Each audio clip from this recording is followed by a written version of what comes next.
বর্তমান সময়ে অনলাইনে ভাইরাল এই দুবাই কুনাফা চকলেট আপনারাও কিন্তু চাইলে ঘরে বসে বানিয়ে ফেলতে পারেন ঘরে থাকে কিছু সামান্য উপকরণ দিয়ে। চকলেটটা দেখতে যেরকম লোভনীয় খেতেও কিন্তু ঠিক সেরকমই মজা। চলুন দেখে আসি তো কীভাবে বানাতে হয় সেই ভাইরাল দুবাই কুনাফা চকলেট। প্রথমে আমি প্যানে কিছুটা পরিমাণ বাটার মেল্ট করে নিয়ে তার মধ্যে কিছুটা লাচ্ছা সেমাই দিয়ে নিলাম। অথেন্টিক যে দুবাই কুনাফা চকলেট আছে সেখানে লাচ্ছা সেমাইয়ের বদলে কাতাফি ইউজ করা হয়, যা বাংলাদেশে এতটা অ্যাভেলেবেল না, তাই আমি এখানে লাচ্ছা সেমাইটি ইউজ করেছি।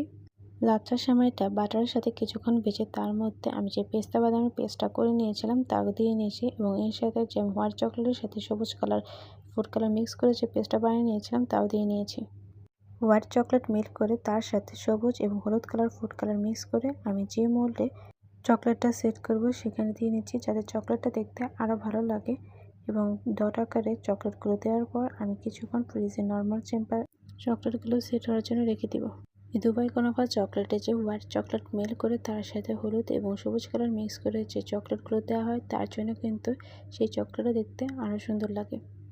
কথা বলতে বলতে আমি চকলেটের যে মোল্ডটা আছে তার মধ্যে সবুজ কালার ফুড কালার মিক্স করে রাখা হোয়াইট চকলেটের যে গানাশটা আছে তা দিয়ে নিলাম। তারপর একইভাবে যেভাবে সবুজ কালারগুলো ডট আকারে দিয়ে নিয়েছি সেইভাবে হলুদ কালার চকলেটটা মেল্ট করে একইভাবে দিয়ে নিলাম।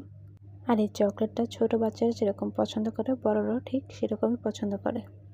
আমি চেষ্টা করেছি ঘরে থাকা সামান্য কিছু উপকরণ দিয়ে কীভাবে ভাইরাল সেই দুবাই কুনাফা চকলেট বানানো যায় তা আপনাদের সাথে শেয়ার করতে।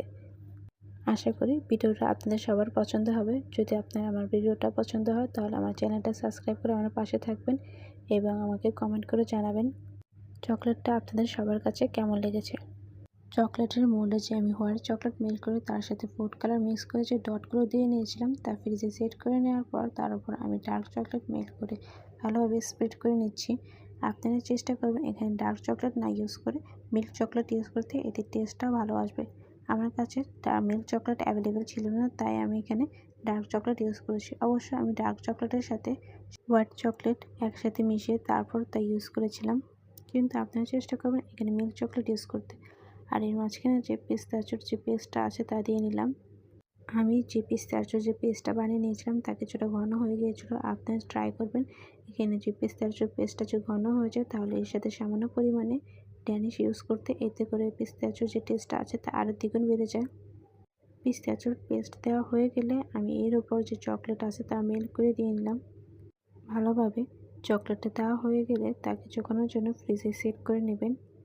সবথেকে ভালো হয় যদি চকলেটটা ফ্রিজে 1 থেকে 3 ঘন্টার মতো ভালোভাবে সেট করে তারপর আপনারা চকলেটটা খান, তাহলে এই চকলেটের প্রপার টেস্টটা আপনারা পাবেন।